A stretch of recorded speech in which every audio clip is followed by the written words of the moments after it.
how crucial is a win on the road in the SEC? Freezing temperatures are likely for several hours inland and a few hours closer to the coast. Yahtzee. You are Locked On Auburn, your daily podcast on the Auburn Tigers. Part of the Locked On Podcast Network, your team every day. Yes, welcome on into Locked On Auburn, your daily Auburn Tigers podcast. I'm your host, Zac Blackerby. Thank you so much for making Locked On Auburn your first listen every single day. Special guest today, we are joined by Allen Plexico, host of the AU Wishbone Podcast, also co-author of the best Auburn basketball book to ever exist, From Barkley to Bruce. Welcome in, my friend. I think you guys do a great job over at the AU Wishbone Podcast. Excited to do this with you today. Well, thank you so much, Zach. And we think the exact same thing about you and your show. John and I both listen all the time. And just an awesome job. Very entertaining and very informative both. And that's a great combination. Yeah, I mean, I appreciate that. I appreciate that. So our topic today, everybody kind of asked the question, like, what does Hugh Freeze need to do to have a successful first season on the Plains? And there's so many different ways, Van, to kind of incorporate like what success looks like, because it's not just wins and losses. It's how it's played. It's how you build your program. So we're each going to give you 3 reasons, and they're all different, which is very, very fun, very, very exciting, as to what would make this season successful for Hugh Freeze and the Auburn Tigers. And I think, Van, the first item that I'm going to bring up is I think Auburn has to win an SEC game away from Jordan-Hare Stadium. And I'm not counting Cal. That Cal game would be huge to win over in California, don't get me wrong, but I think when you look at the slate of games that are on the road, I think all of them are winnable for different reasons. I think LSU's the toughest, but Texas A&M earlier in the offseason, I had that as my most important game on the schedule for Auburn. In Baton Rouge, I mean, that would be huge. You talk about setting the tone and setting the culture. At Vanderbilt certainly seems like the most winnable one. Then at Arkansas, they've got a lot of hype with KJ Jefferson around them going into the season, Van. But I think winning a game in the conference outside of Jordan-Hare Stadium would be a big step to having a successful first season for Hugh Freeze. No, I agree completely. And you're right that it does stack up really well this year that we don't have Alabama and Georgia on the road. So we really can make a great effort at reeling in at least one, but hopefully more than one of those. John and I, in fact, are planning on going to the Arkansas game, I think. So we'll be reporting live. But no, I think that I do worry a little bit that we're taking the Cal game for granted. I think a lot of Auburn folks are kind of looking at that Cal game and going, oh, go ahead and put that one in the win column. And that's a long way to travel. And Auburn does not have a good history of going on the road or often at home against non-conference Power 5 teams. It's a very bad record. So I think we may really need to knock off somebody. And let me ask you this too. I hear so much hype about LSU and Texas A&M this year. We beat Texas A&M last year with basically half a team and an interim coach. We came within this close of beating LSU last year. So if we are as much better as I think we're going to be, I don't see where those are suddenly top 10 teams and we're down in the bottom. I think that we're being way undervalued in that way, and I wonder if those two are being a little overvalued. Yeah, I think you ask a great question. And so Texas A&M specifically, it's the same thing, just a different year. Nobody's questioning the talent of that roster. It's just how is all that talent going to come together? And so everybody's assuming that they're going to have a better offense because, I mean, I think Connor Wegman's I don't think he's a bad quarterback by any stretch of the imagination for the Aggies, but what is that offense going to look like? It's going to be a new offense. It appears Jimbo Fisher is finally handing the keys of the offense to somebody else. That could be scary if it all clicks, but I'm with you. I mean, the fact that Auburn was able to beat that team a year ago with whatever Auburn had to field. I mean, that team was running on fumes, right? Yes, so that's a big part of it. Emotion, mm-hmm.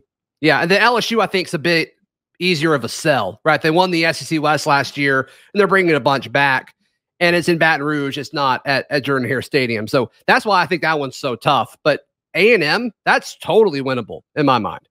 And you've got 2 jugs of nitroglycerin there and their coaching staff banging against each other. It could either make a fireworks explosion or they could just blow the whole stadium up. You know what I mean? There's no telling what's going to come out of that. So. I get it. All right, what's one of your things? Okay, if Auburn does this, it's a successful season for Hugh Freeze. I don't have as specific a thing as that, but my thinking is the number one first thing is we just have to show that progress is being made. I want to see that the players are being coached right, look like they know what they're doing. I want to see that there's a logic to the play calls, and I want to see that recruiting continues to be a priority, and we're continuing to address our areas of need. I'll tell you this: I just finished reading Al Borges' new book on the 2004 season. Yeah. And when you read his thoughts on how he put an offensive game plan together, how he scripted plays, how he fit all the puzzle pieces together, that's the kind of thing I'd love to see from a Hugh Freeze and Field Marshal Montgomery, as I call him, offense, is putting together like a cohesive, coherent plan that looks like it's going somewhere, knows what it's doing, and raises the confidence of the players. And I think that we'll see that pretty quickly.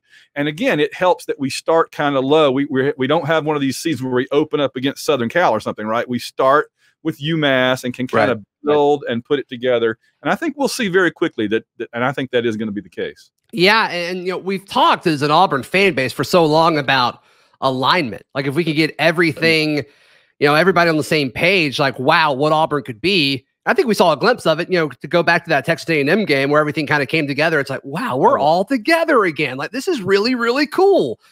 And, I talked to Nehemiah Pritchett earlier in the week, and he talked about how this team really feels like everybody's in the right spot.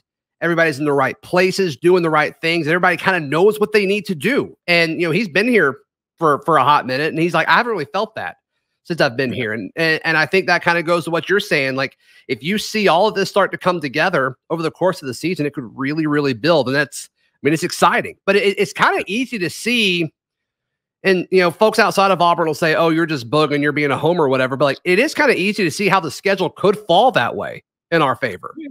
Yeah, I think but what you just said about the away games, the fact that it builds steadily but doesn't start out too hard. It really, and we have the Alabama and Georgia at home.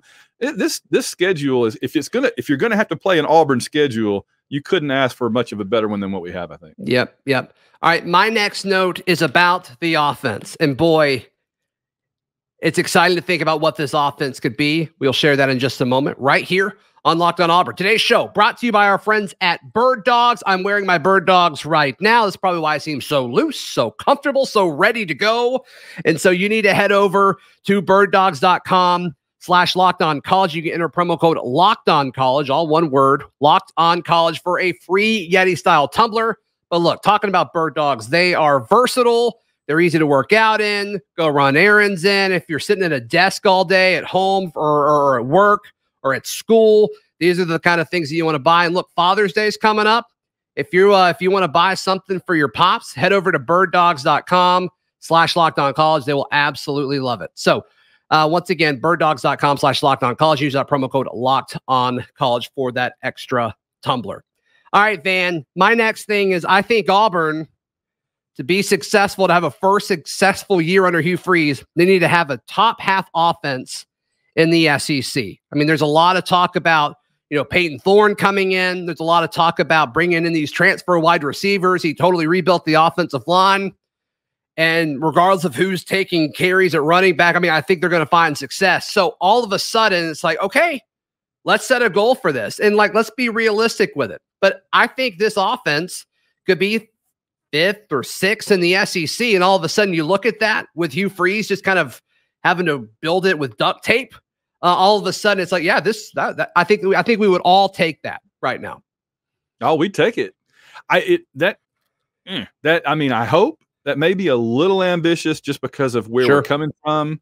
Mm-hmm. And you hear the comments of other coaches anonymously around the league saying that we're kind of a, like you say, duct tape. We're kind of a jumbled together thing right now. Sure. We just don't know how they're going to mesh. We don't know what the chemistry is going to be, and that really is the key.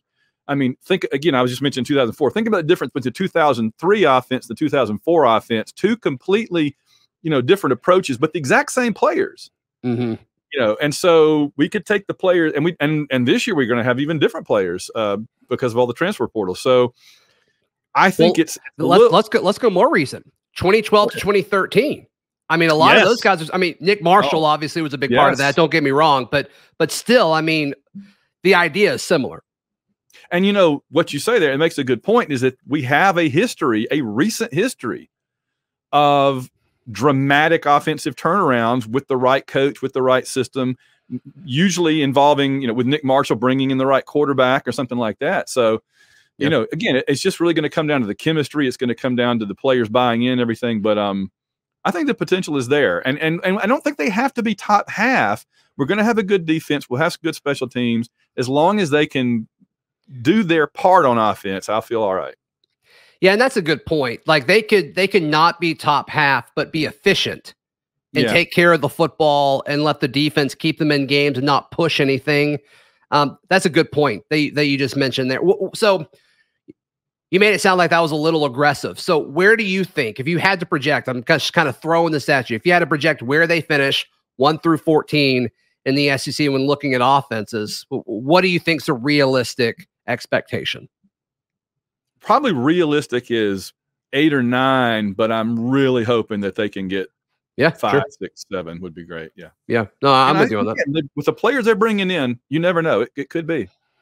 It's just interesting because so many big parts of the offense came in that second window. So it's like, how quick can they adjust with everything? It's going to be a really interesting thing. And Hugh Freeze is going to be asked this a million times. Like, are you going to coach and develop and prep in the fall different than you ever have? Because I don't know how he does it. So that'll be interesting. All right. What's your second reason or thing that you're looking for, okay, this will be a successful season?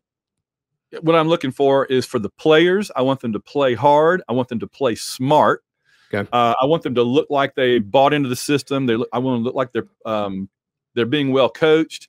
Again, I look back to the past. I'm the historian of our show, and I look back to Pat Dye coming in 1981, and those players were not expected to do anything, and they only won 5 games out of 11. But they went up to Tennessee, for example, a team that had hammered them in the past, and they came within just a couple of points of beating Tennessee in Neyland.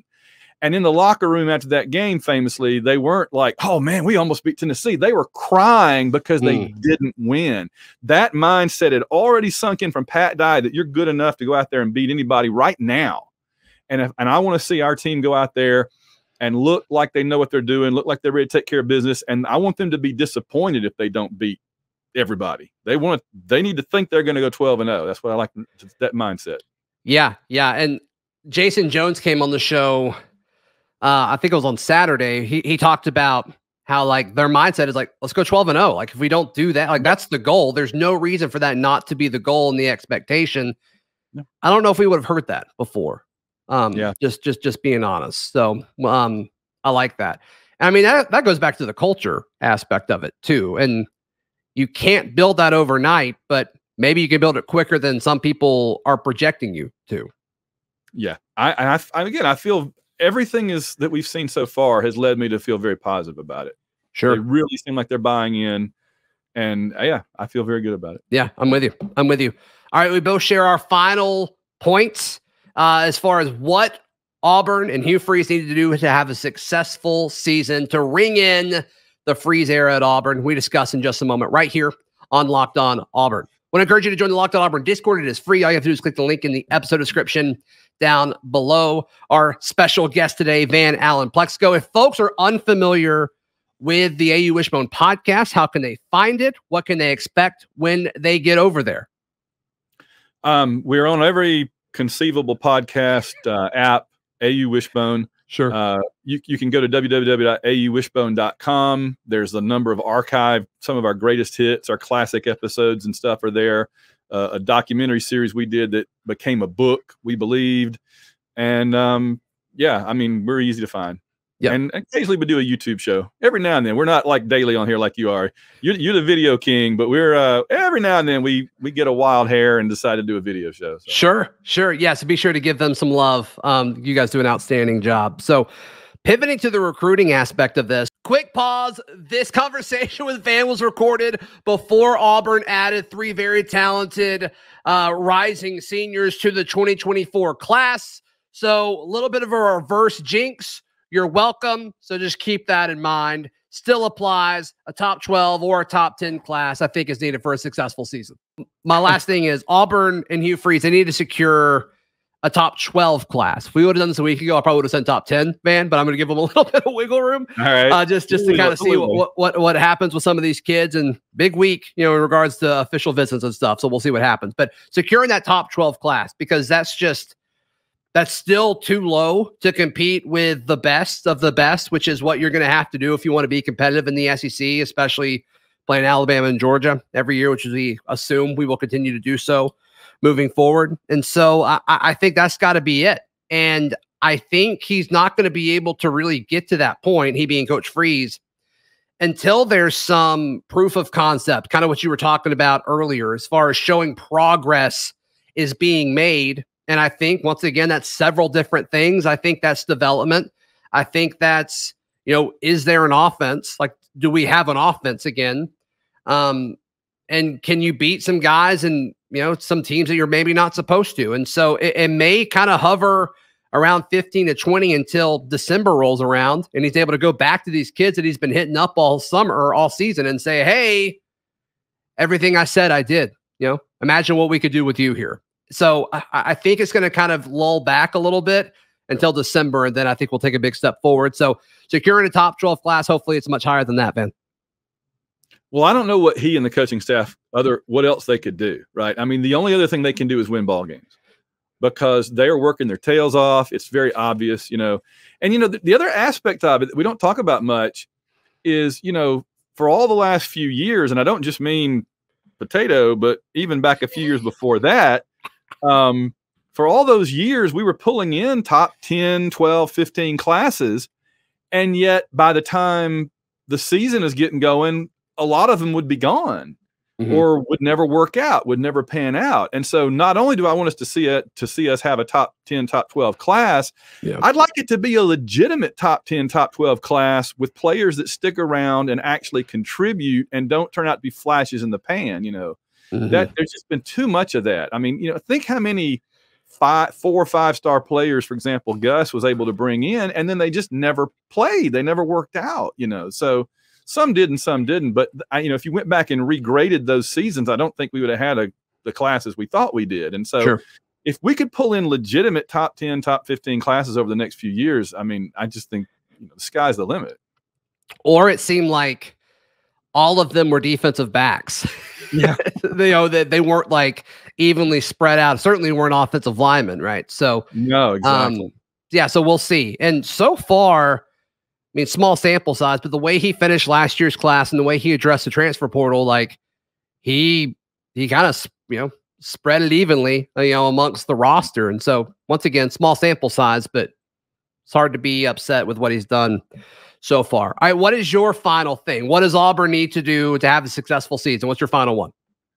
I want to see Auburn football be fun. We've had too much angst the last couple of years, right? I mean, we suffered through 2020 with the COVID year and the fans couldn't go and the schedule was all wonky. And then we had the things that, the 2021 season kind of took a nosedive with starting with Texas A&M and then everything in the off season. And then it became a funeral march through 2022 and then we had so much negativity, even around hiring Hugh Freeze.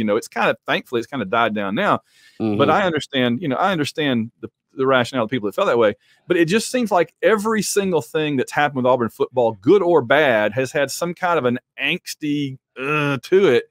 And that feeds right into what you were just talking about, recruiting. Sure. Because, right now we're pulling in the players that are willing to have faith that it's going to be good, but hopefully we can get a season under our belt and they will see that it can be good. And then you're going to get players that aren't just the ones willing to roll the dice, but actually proof of concept, you said. So if everybody's having fun and not just the players, not just coaches, but the fans, we had a taste of that with Cadillac, with the Texas A&M game and everything last season. And we know how good it can be. We were able to be reminded of how good it can be.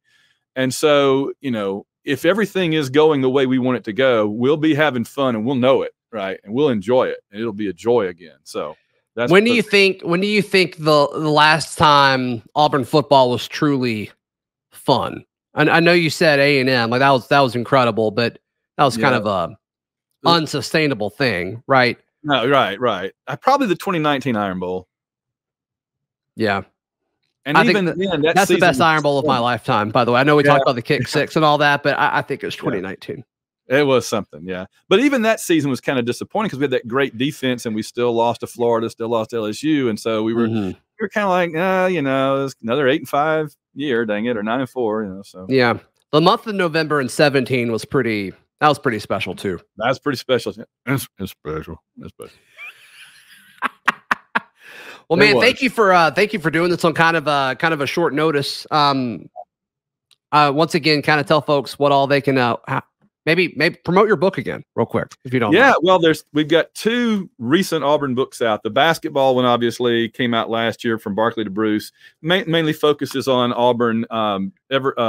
Really, it starts with Sonny Smith coming in and then runs all the way up through last season. And I just want to say, we were talking about this beforehand. Like, I'm a newer Auburn basketball fan. I got into it with my father is when we really started going to a lot of games, like the last 2 or 3 years of the Jeff Lebo era. And so, I'd get out of high school and we'd go and watch, games at Beard Eves. And like, there was just so much in that book. You guys nailed it. And like the way y'all tell stories and stuff, like y'all knocked it out of the park. It was great. It was really, really good. Well, I mean, honestly, between Sonny Smith and Charles Barkley, they just kind of, they carry the parade by themselves with their I get it. All we had to do is chronicle it. The other book that we did that's been big in the last couple of years is We Believe Volume 1, which it's a big, thick book, but it's basically John and me talking about all the Auburn seasons that we actually watched up through 98. And we're going to do Volume 2 in a couple of years, probably. That'll carry all the way up through whenever it is we finally do it. So starting with Tuberville. So this is basically Pat Dye and Terry Bowden. And then we just started working, I'm not going to say specifically, but we just started working and now on a book that we hope to have done next year. We've done a lot of interviews already. I'm doing a lot of research for about one specific ball game. So maybe folks can kind of guess what particular game might we be doing an entire book about. Interesting. Yeah. All right. Yeah, be sure to check out everything Van has going on at Van Allen Plexico on Twitter and other socials. I'm sure you can follow me on socials at Zac Blackerby. Check out all my written work at auburndaily.com. And we will see you next time. This has been Locked On Auburn.